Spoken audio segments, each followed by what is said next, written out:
When it comes to quality sleep, Ashley has you covered with top mattress brands at winning prices and with special financing options available. You can snooze now and pay later. Plus, your mattress purchase helps give the gift of better sleep to children in need and U.S. Special Operations Forces. Visit your local Ashley store or shop online today and make every snooze count. Financing is subject to credit approval. See store or ashley.com for details. Rosetta Stone is the language learning program with a lasting impact. I've been using their app to learn French, and it's not just about memorizing words, but actually having real conversations. And it's not just French. They offer 25 languages. Right now, Rosetta Stone has an awesome holiday deal, 50% off their lifetime membership. Every language, unlimited access forever. For anyone keen on diving deep into a new language, check out rosettastone.com. It's a game changer.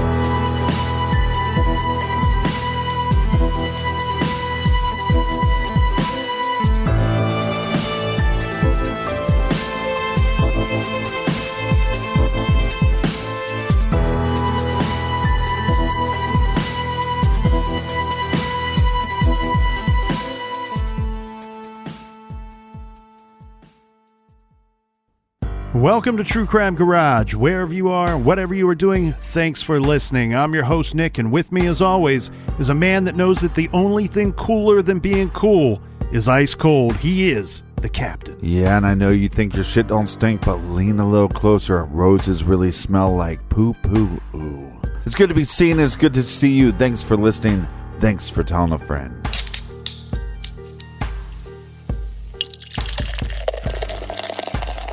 This week we are featuring Quilter's Irish Death by Iron Horse Brewery. This is a fantastic Halloween beer. This is a dark, smooth ale that Iron Horse lovingly refers to as beer candy. ABV 7.8%, garage grade, 4.25 bottle caps out of 5. And this week's beer was brought to us by these little trick-or-treaters right here. First up, we have Jenny in San Mateo, California. And a big we like your jib to Jessica in Brea, Kentucky. Next, we have Linda Lawrence, who is pitching in on the beer fund every month, so a big thank you to you, Linda. And a big shout out to Robert in South San Francisco. Next, we have Courtney, who says she's working the corner down in Jonesboro, Tennessee. And next, we have Laura in Rensselaer. I hope I said that right. That's right in there in New York. And last but certainly not least, a big happy Halloween, a big thank you for all that you do to Aurelia down in Florida. Aurelia is a longtime friend of our show. In fact, she was first friend. She was the first friend of the show. So, yeah. So cheers to her, and cheers to all my homies that went to truecrimegarage.com and contributed to this week's beer fund. And Captain, everybody knows that they can follow us on social media. So follow the Crispy Colonel on Untapped, and everybody knows that we have shirts and awesome merch on our store page. Buy a damn shirt, people. At the website. So that is enough of the business. All right, everybody, grab your chair, grab your beer. Let's talk some true crime.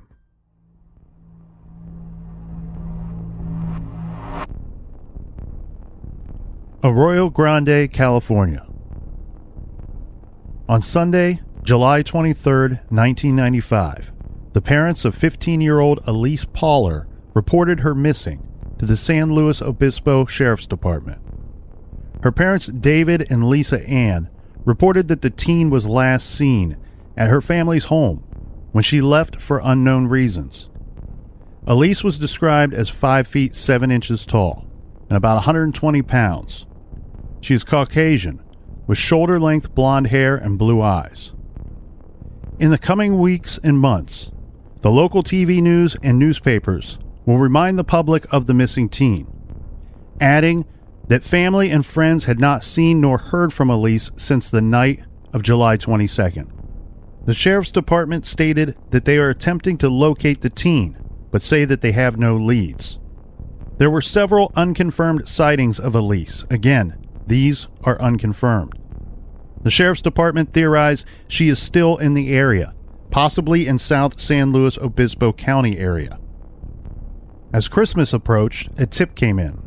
The tipster stated that Elyse was alive and traveling with a carnival in Colorado. This tip included a ray of hope. The caller said Elyse might call home on Christmas Day.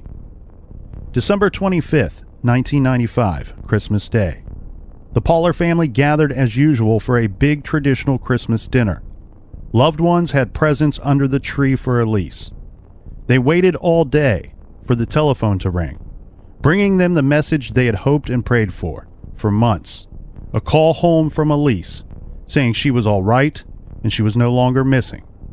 That call never came. In January of 1996, after Elyse was missing for over 5 months now, her grandmother Elyse, whose grandkids called her Nana, made a public plea for her granddaughter to return home, or at least to reach out and communicate with her family. In a letter released in several newspapers, Nana addressed the letter to my dearest Elyse, writing, "I miss you and I love you. Everyone is very worried and heartbroken because we don't know how you are. If you are happy, warm, well-fed, and healthy." In closing, Nana writes, "We can work it out. You can stay here with me until you want to go elsewhere. Please, please, just call me so we know you are alive."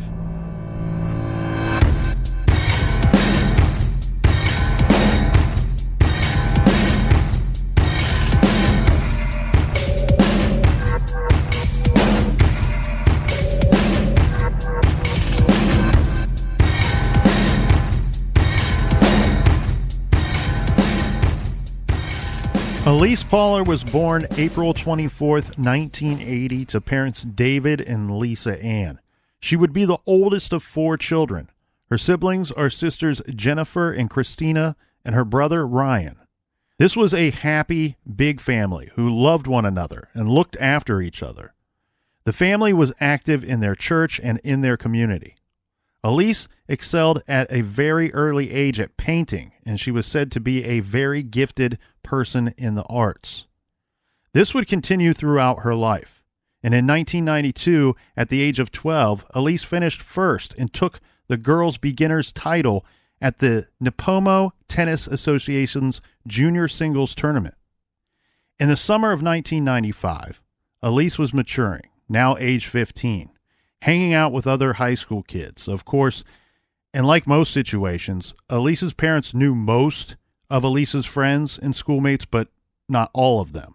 As we said in the trailer, Elyse was last seen at her home on the night of July 22nd, reported missing the next morning by her parents. The early reports state that Elyse left home for unknown reasons, and then she was missing for days, weeks, and then months.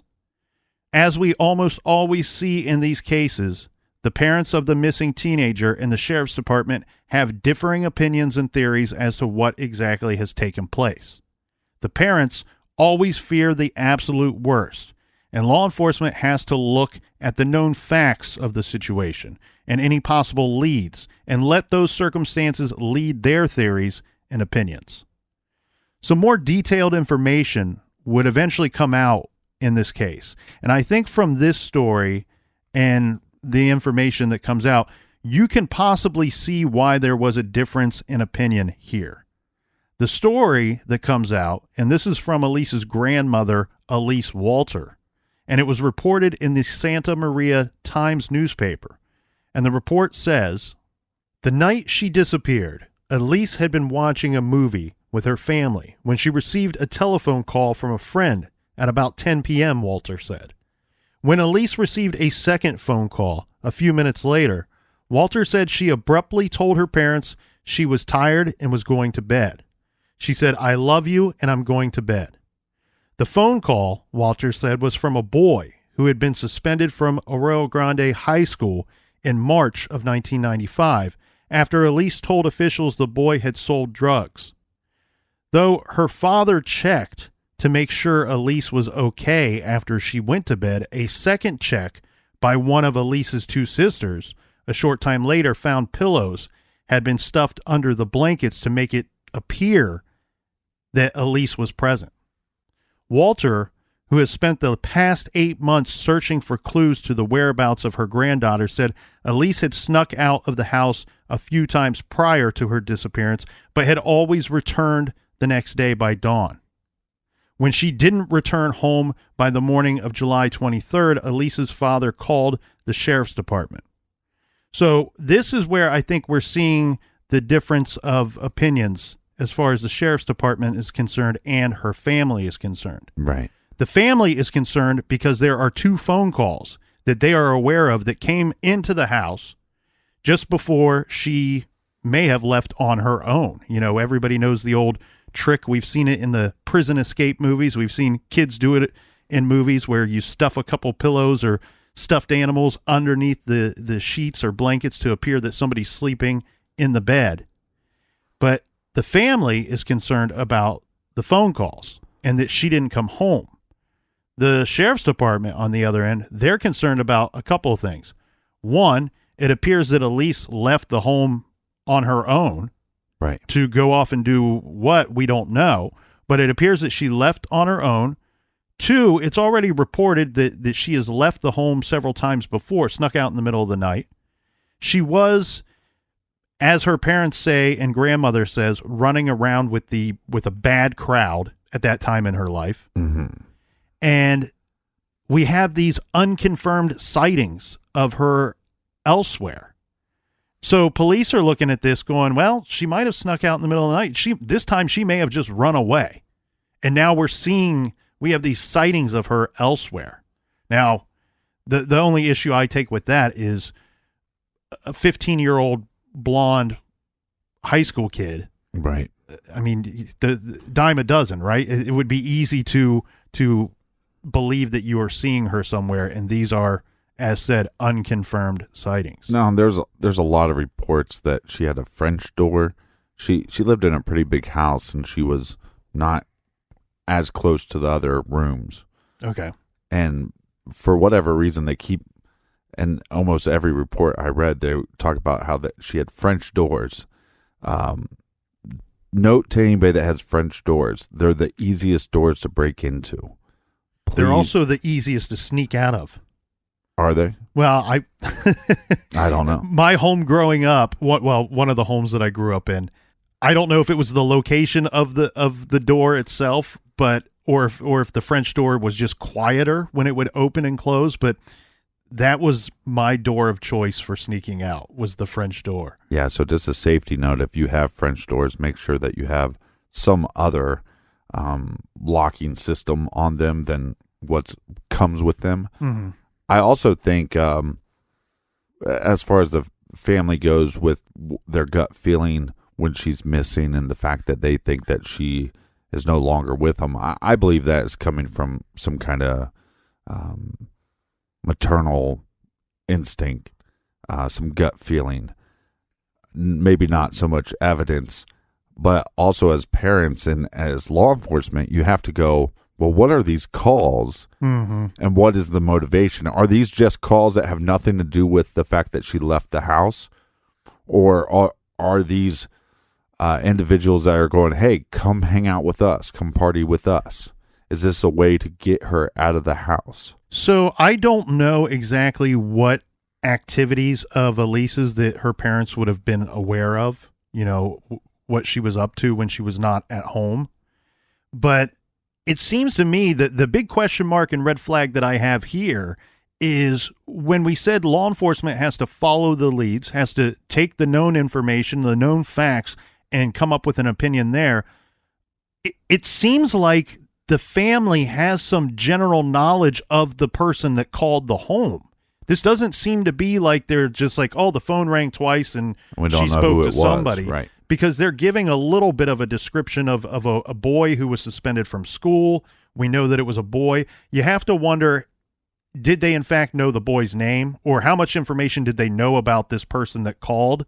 And was it the same person that called twice that night or 2 separate people that called? Right. And if they did know this information, I'm assuming, giving their fears that they stated early on, we were fearing the worst. They were fearing that she was murdered. Even when we have these sightings come in, they still publicly stated that was their fear.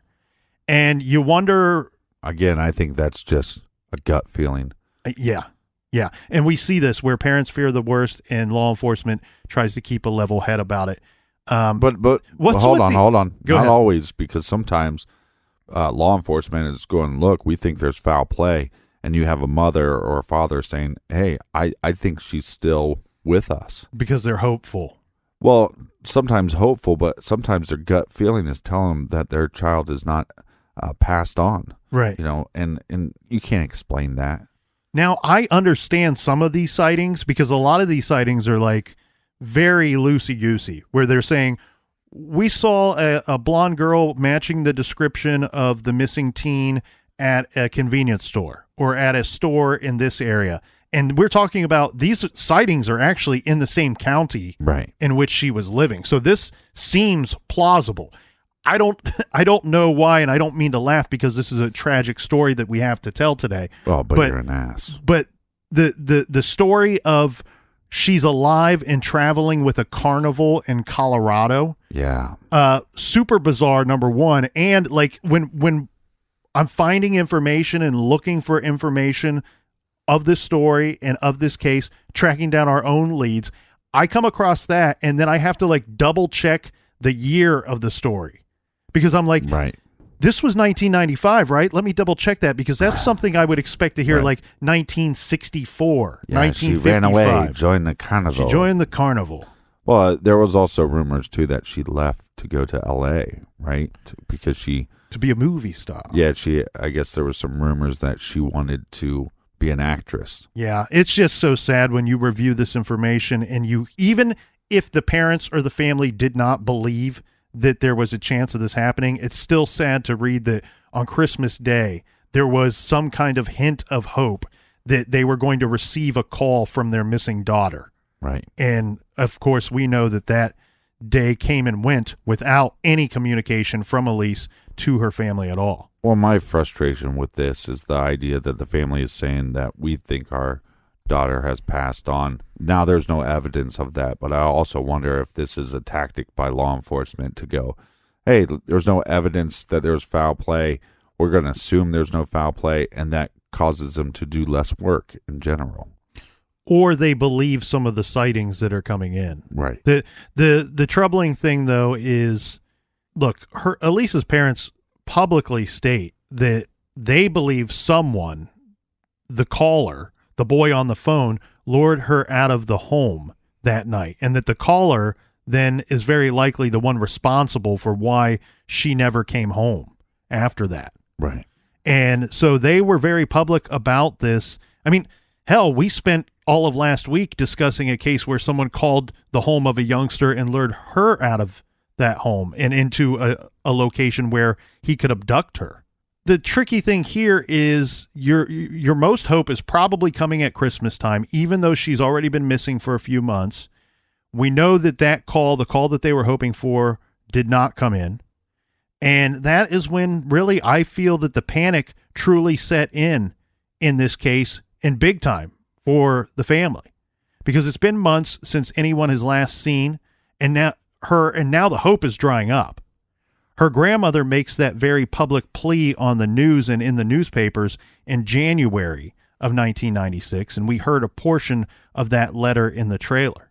Now, I can't say for certain which theory the grandmother was going with, because I'm sure she was on board with the family, but in that same letter, she praised the sheriff's department for all of their hard work, and maybe she believed some of the unconfirmed sightings out there as well. Yeah, or possibly the rumor that she was going to call, and then once the call didn't happen, she thought, okay, well, if she's out there, I'm going to put this statement out there. If she's out there, she will make contact. Yeah, and we didn't read the entire letter written to her missing granddaughter, but from top to bottom, it's a plea for Elyse to call or to come home. Right. So other than these unconfirmed sightings and the rumors, there was really not a whole lot going on with this investigation. Unfortunately, there were, in fact, no real leads in this thing, giving law enforcement almost nothing to work with. But this was a pretty safe area. Fairly, And you'll hear the people and read the people in the area talking about that area kind of changing during the 90s. There was a bad element to the area, let's say. Right. But almost when you thought nothing was going to happen with this investigation, that nothing was going to happen in the search for this young woman, something strange happened. This is on March 14th, 1996. So after 15-year-old Elyse Pahler had gone missing, vanished into the night, was missing for months, a young man with dark brown hair flowing halfway down his back. He's a thin young man, 5 foot 10-inch frame. He walks into the sheriff's department, and he has an almost unbelievable story to tell. This is 17-year-old Royce Casey. Royce said a couple of his friends knew the missing girl. Then Royce explained that he and those friends murdered Elyse Pahler. Now, uncertain if the boy was telling the truth, the detectives asked him if he knew where the girl's body was located. He said he did. They asked if he could take them to her. He said he could, and he did. Royce Casey led detectives to a rural area just a little more than a quarter of a mile from where Elyse had lived. There, sure enough, just as the boy had said, they found a badly decomposed body.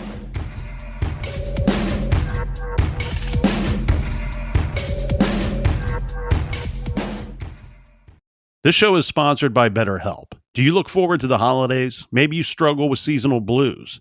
This time of year can be a lot, and it's natural to feel some sadness or even anxiety about it. But adding something new and positive to your life can counteract some of those feelings. Therapy can be a bright spot, something to look forward to make you feel grounded, and to give you the tools to manage everything going on.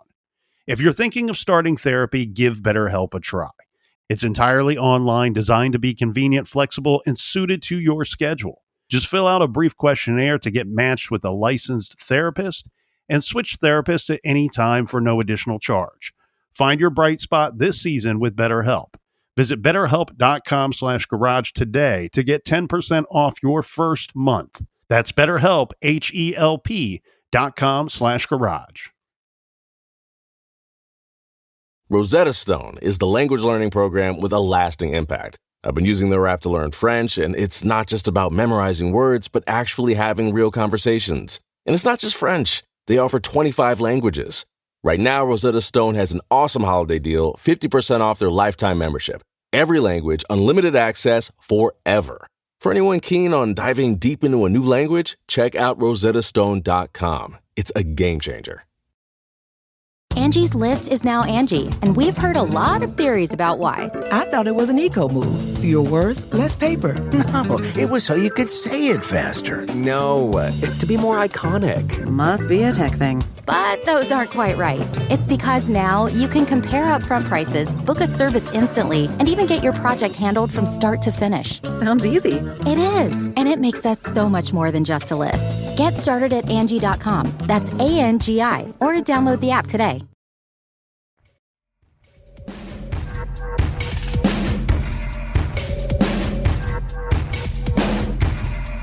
All right, we're back. Cheers, mates.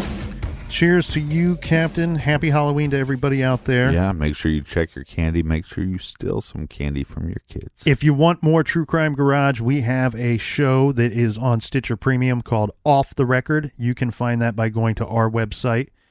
Also, if you want some old episodes, if you want to hear how the Captain sounded just as a little boy, you go and get the free Stitcher app and listen to all of our old episodes there. Started the show in a 7.5. He was 7.5 and drinking beer in the garage. He had a very high-pitched voice. It's shameful. Sounds like Nick's voice now. All right, Captain. Now, it would take a few days, but it would be on Monday, March 19th, 1996, that publicly identification of the body is announced to the public. And they do state that this was the missing girl.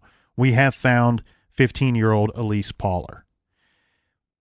law enforcement during this time, while they're working to make that identification, one, they already believe that it is her because they have this teenager who has the story to tell that me and some friends killed this teenage girl. So they are in communication with Elyse's family.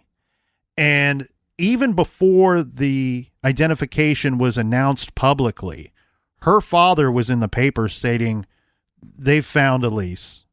Our fears were confirmed." Right. But he also says, too, that there are going to be some details in this case that comes out, and when you hear them, you won't believe them.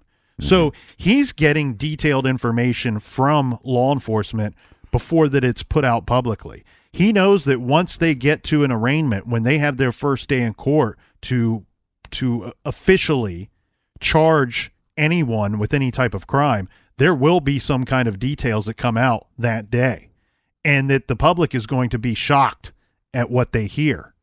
So he's aware of some of the confession, right? Let's call it that. Right. Some of my issue, though, is she's found within a quarter mile of her house. Mm-hmm. You know, that it seems like they should have had some search parties or something. They should have found her body way before this. Yeah, so after the identification is made, the information that comes out, now mind you, at first, the suspect or suspects will not be named publicly. In fact, the boy that confessed, he's not named publicly for a couple of days as well. But what we end up learning is that 15-year-old Elyse Pahler's body was discovered about a quarter mile from her home. She had been raped and murdered there, left there 8 months earlier by acquaintances Jacob Deleschmuth, Joseph Fiorella, and Royce Casey. The perpetrators apparently returned to the corpse and had sex with it on several occasions. The body was located after Royce Casey confessed to the crime following his conversion to Christianity. So Royce Casey, who had become estranged from his one-time friends Joseph and Jacob, he approached law enforcement officials and admitted that he had helped kill the girl. He led authorities to her decomposed corpse, which they found splayed out in a South County eucalyptus grove. So she wasn't far from home, but she was well concealed. The confession is going to have to offer up more details than just that, right? So what we would learn is that Royce states that the group got together and smoked some marijuana, after which we have Deleschmuth reportedly strangled Elyse with his belt, while Joseph Fiorella stabbed her in the neck with a hunting knife, and Royce Casey, held her hands and arms. Then Casey and Deleschmuth then took turns stabbing the girl. Right, I believe she was stabbed 12 times. You're exactly right. The forensic pathologist who examined the body testified later in court that none of the 12 stab wounds were in fact fatal, which indicated that Elyse died by slowly bleeding to death. Right. Authorities said that the three had engaged in sexual intercourse with the girl's corpse. Investigators said Fiorella's mother told them her son said Royce and Casey had engaged in sex with the body, and one of Jacob's friends testified that he bragged about returning to the corpse often, saying to have sex with it. Yeah, I actually didn't believe this at first, thinking, oh, this is a very sick crime. One, to kill anybody is a sick crime, but to then come back to the corpse and have sex with it, you're raping the corpse. But to have three individuals do this, that sounded unbelievable to me. But the fact that then you were telling me, well, no, we know for a fact that they kept coming back to the corpse. So that made it make more sense. Yeah, and the thing here, too, is, as you said, this is weird, and it's weird to hear this. I mean, we know that when we covered Ted Bundy and some other cases as well, that even when Ted admitted to a lot of what he did. He was not upfront about the acts of necrophilia that he was doing. Right. And that's where you see a unique situation where these young men, they're bragging about probably the grossest, most disturbing part of this whole situation. Right, but these are 3 disturbed individuals anyways. Disturbed individuals and young individuals. Right. You know, the 3 youths altogether apparently told at least 2 acquaintances of the murder itself, but their tales were dismissed as a fabrication. That these people, they heard what these boys had to say, you know, friends of theirs or so-called friends of theirs. Right. And they're like, yeah, we didn't tell anybody because we just thought these idiots were lying. Right. The story, as said, sounded unbelievable. Apparently, though, Pahler's killing had been plotted once before, and this is according to Royce Casey. He tells law enforcement that not only did we kill her, but we attempted to do so on a previous occasion. Right.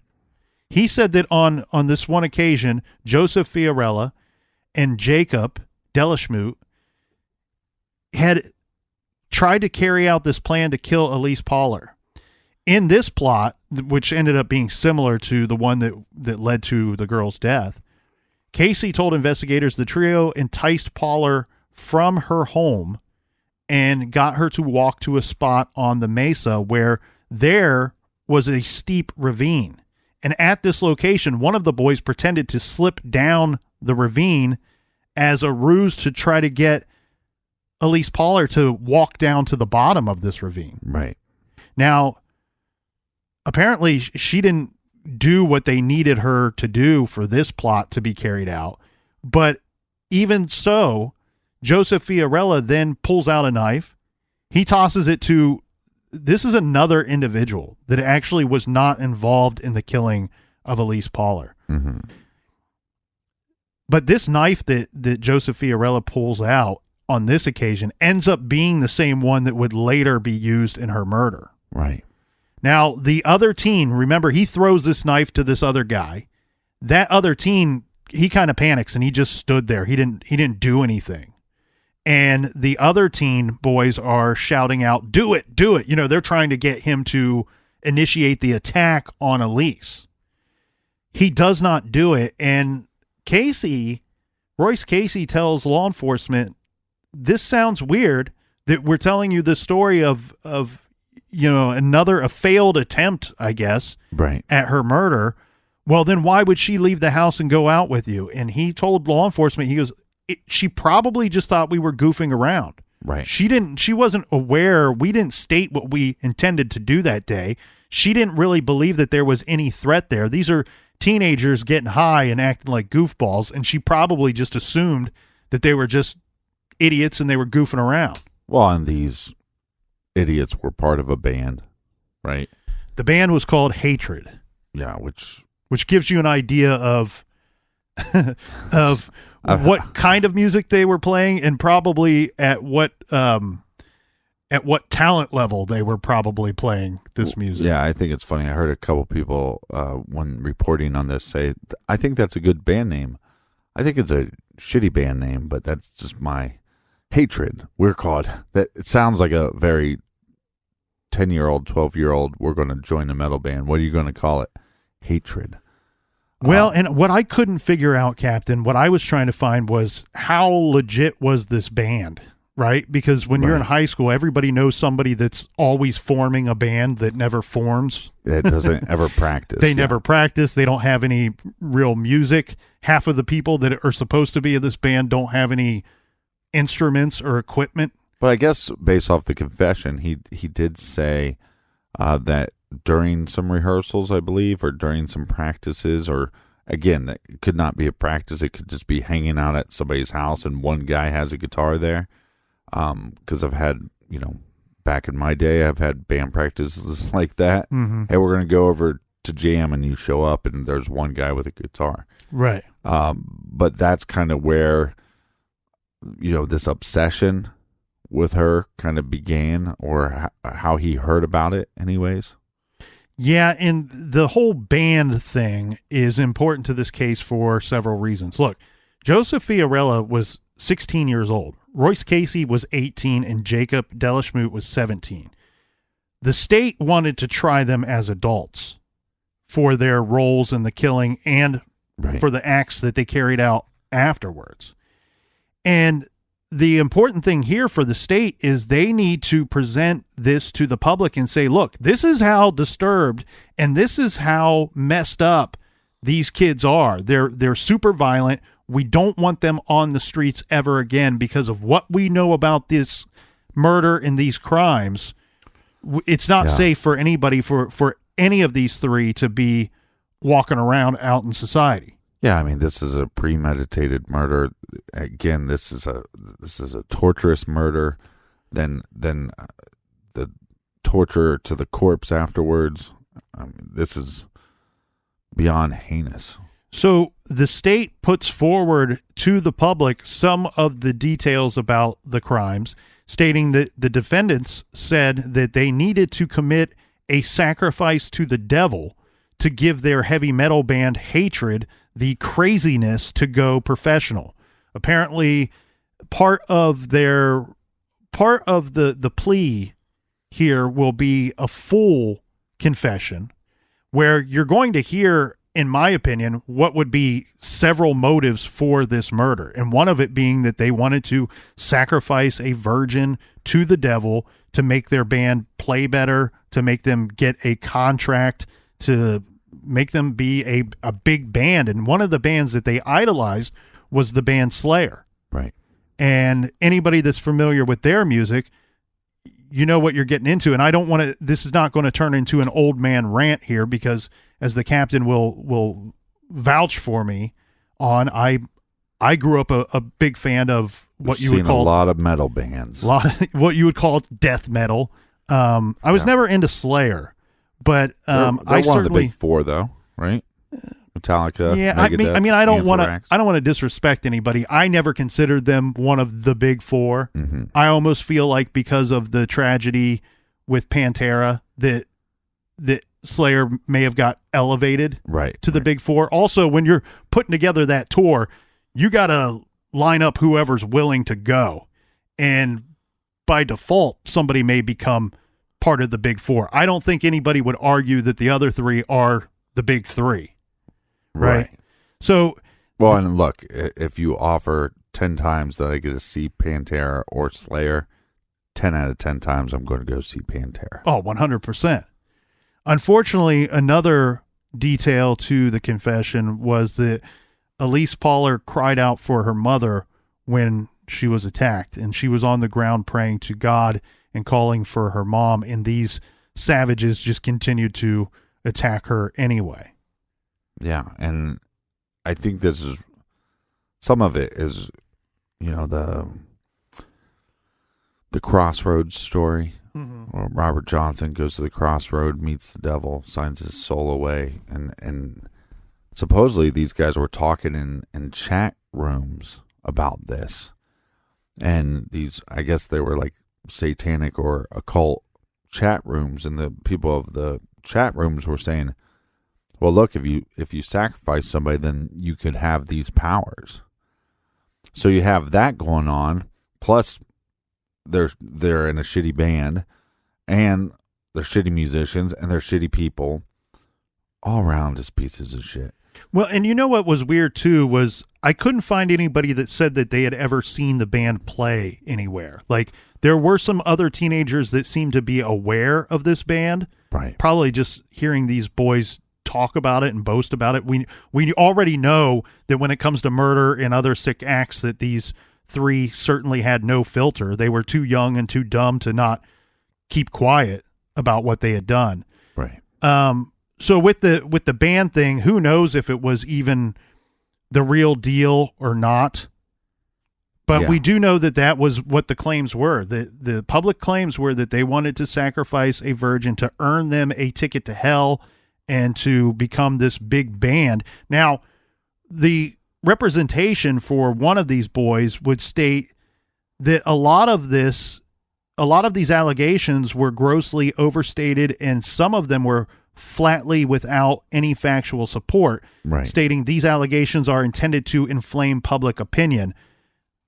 Again, we need these three guys to be tried as adults, and fortunately, that's what takes place. All three of these 16, 17-year-old, 18-year-old, they're going to be tried as adults for their roles in the killing, and eventually all three of them would plead no contest to her murder. Right. And this was not an easy or short court proceedings, but what it led to was a plea of no contest to her murder, and all three of them are imprisoned and serving 26 years to life for each one of these. So hopefully But none of these look, three get out of prison, Right. but there is that option that could happen. I'm not clear, though. So we get the one guy that confesses. Yeah. What was his name again? Sorry. Royce Casey. Yeah, he's the main guy in this case. He comes forward. He confesses. But it seems like the other two then confess. I just want to be clear about that. Did they end up confessing as well? I mean, it appears that way, right? It appears that way, but what we do know is that they pled no contest. Right. So they're not going to fight the charges, basically. And Royce Casey, he comes forward because he converted to Christianity. He saw the light, found God. So he's hanging out with these numbnuts, right? And they're doing stuff, satanic stuff, occultist stuff, and then they're listening to this death metal music, and then they decide. And one of the members has this obsession with her, and so therefore we're going to lure her out of her home at night, and we're going to kill her, have sex with the body, and then one of them at some point. I don't think it's as simple as that he just found Christianity. I also think he was convinced that the other two were going to kill again and possibly kill him. So I don't think it's as simple as, look, I found God, and look at me, I'm the righteous one, I'm the one confessing. I think part of this was to save his own ass. It could be. I mean, I can't say what's going on in the mind of Royce Casey, but what has been reported is that he found God and he wanted to own up to what he was a part of. Now we might just be getting his version of the events, but as you stated, they pled no contest. We would get public statements from the other two eventually that would make it sound as though they've confessed on some level. Uh-huh. Elyse's parents, David and Lisa Ann Pahler, they would later claim that the Slayer songs Post-Mortem and Dead Skin Mask from the albums Rain and Blood and Seasons in the Abyss gave the three killers detailed instructions to stalk, rape, torture, and commit acts of necrophilia. Right. So this is a lawsuit that is filed, and technically it was filed twice. Now, both times the lawsuit was thrown out. Jacob Delashmute himself stated in a Washington Post interview, quote, "The music is destructive, but that's not why Elyse was murdered. She was murdered because Joe Fiorella was obsessed with her and obsessed with killing her." Right. We do know that David Pahler stated to the newspaper shortly after the arrest of the three young men that he believed that his daughter was being stalked by these three boys. They were, in fact, acquaintances, and what little he knew about these boys, he could say at one time Elyse rode the same school bus as two of the three. Now, we have a situation where these three boys they're living a different life than what Elyse was, and we do know that she might have been running around with the wrong crowd at that time, just being 15 years old. But one of these boys, in fact, attended a different school, was a member at a private school. Right. The other two boys rode the same bus as Elyse, and it was these two boys that her father, David, believed were stalking her. They were maybe obsessed with her. We don't know what level of friendship or relationship that they had. But the two boys that rode the school bus with her at one point, they were certainly in and out of trouble leading up to this. At the time of her murder, neither of those boys were still attending that same school because they had gotten so much trouble that they were told they had to leave. Right. One of them, I believe, was already enrolled in another school somewhat in the area, and then the other boy was attending homeschool. Well, on top of just playing in the band and being kicked out of school, these kids had some drug use as well. Correct. They were selling drugs, and I don't know what drugs they were pushing, but we do know at the very least that they used marijuana to lure her out of her home that night to go and I think hang out they with were these doing guys. opioids or no, not opioids, amphetamines. Well, and that's where I referenced the bad element in the area. There were several people that after this confession and after these men were put away that stated, hey, marijuana is one thing, but we were seeing opioids, amphetamines, we were seeing crack and crystal meth being introduced to the area, and a lot of people partaking in those activities. And I understand why the parents sued Slayer, or why they tried to sue Slayer, because especially this story, it seems like all the individuals were saying, well, we all listen to Slayer, and that might be a part of the equation. You get these idiot kids, one's obsessed with this girl, they're going into these chat rooms. I think on some level, maybe these chat rooms are a little more responsible, than a Slayer record would be. But I also believe in freedom of speech, and I also believe in capitalism, and if you have a band singing songs about shitty things that you want, if people don't listen to it, it eventually goes away. So I do think that's on their parents on some level. And you're always going to have that argument, well, these people were playing video games and those games caused them to kill. No, I think deep down you're a piece of shit, and that's what caused you to do what you did, not because you listened to a Slayer record. Yeah, I'm fully on board with the lawsuit itself on both occasions, because what I'm going to attempt to understand here is that when my daughter is taken and killed and murdered, I will attempt to understand just being angry at everybody and wanting to hold everybody responsible. I'm fully on board with that. The other thing too is that this isn't something that the investigators just made up. Oh, these boys were listening to Slayer and they killed this girl. This isn't something that they made up. This was part of the confession.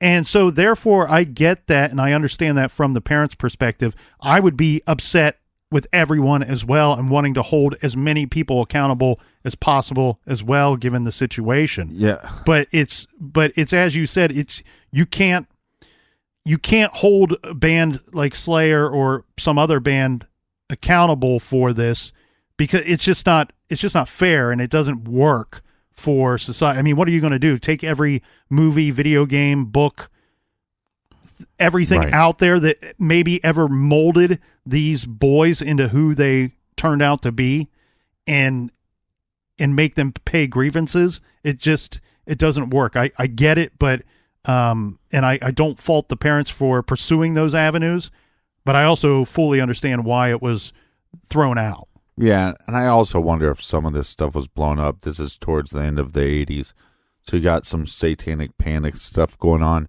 and I wonder if some of these, like we were talking about before, if, these darky dudes are sitting there going, well, yeah, we're in this metal band called Hatred, and yeah, we're like really influenced by Slayer.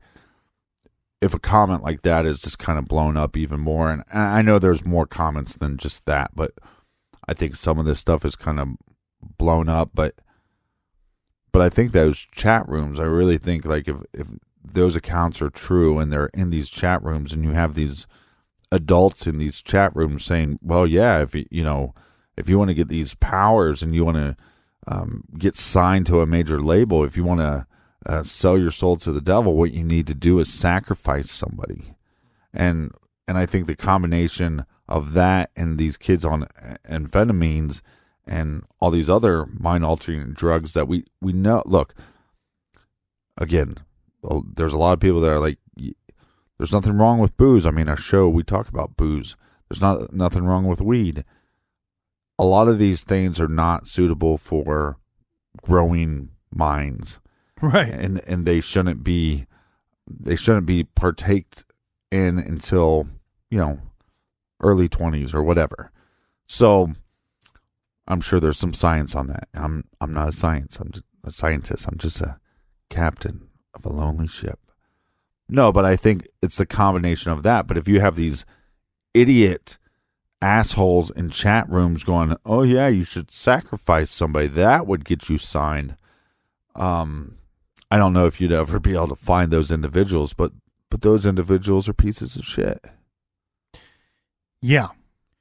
Elyse Pahler's story was the basis for part of the storyline in the 2009 film Jennifer's Body, which starred Megan Fox. I've not seen the movie, so I can't back that up. Right. But that is what is often reported in this.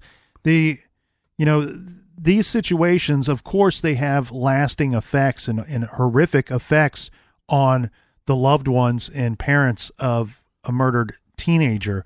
But there was a story that came out years after her death where Elise's father, David, was involved in a road rage incident, and he cited that he has PTSD from living through this situation and claimed that he has difficulty managing stress, difficulty managing his anger levels and actions at times because of how much he suffered and was hurt by this whole tragic story. Well, no, and that's the thing that I think a lot of people wrestle with. If this was my sister, what would I have done? If I heard rumors about these 3 individuals stabbing her 12 times, letting her bleed out, then going back and messing with the body, like, I mean, this is a gruesome crime. That's not to take away, from other crimes, but it's like if you're confronted with that individual, would you take their life? And so you have this father, I think in a lot of these cases, fathers, mothers, brothers, sisters, family members that feel like they didn't do anything wrong, but they didn't do anything right. If that makes sense. Like, there's probably nothing that her parents could have done differently that day. Like, these kids called her and somehow they got her out of the house. And there's probably nothing that they could have said before she went to bed to change that. But there's not a day that probably goes by in his brain that he doesn't think, well, what if I hugged her goodnight? Maybe she wouldn't have left the house. Maybe if I would have done this, that I could have stopped this on some level.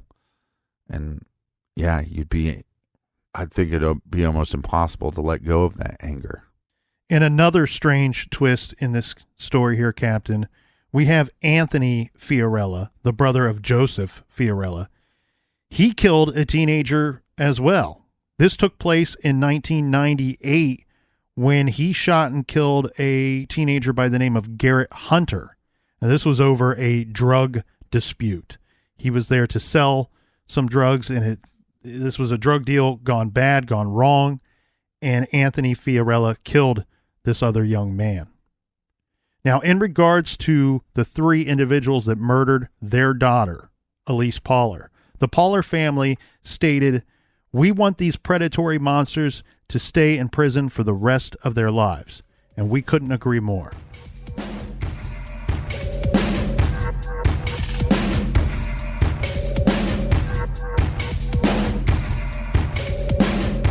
All right.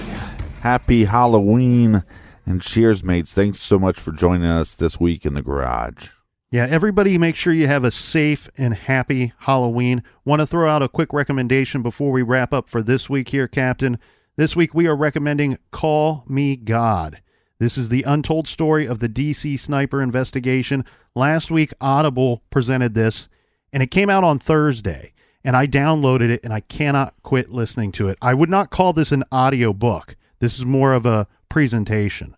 So check out Call Me God, and we will have that title listed for you on our recommended page at truecrimegarage.com. Yeah, like the Colonel said, be safe. Make sure you check your kids' candy, and make sure you steal a couple pieces for yourself. But be safe and enjoy this week. And until next week, be good, be kind, and don't litter.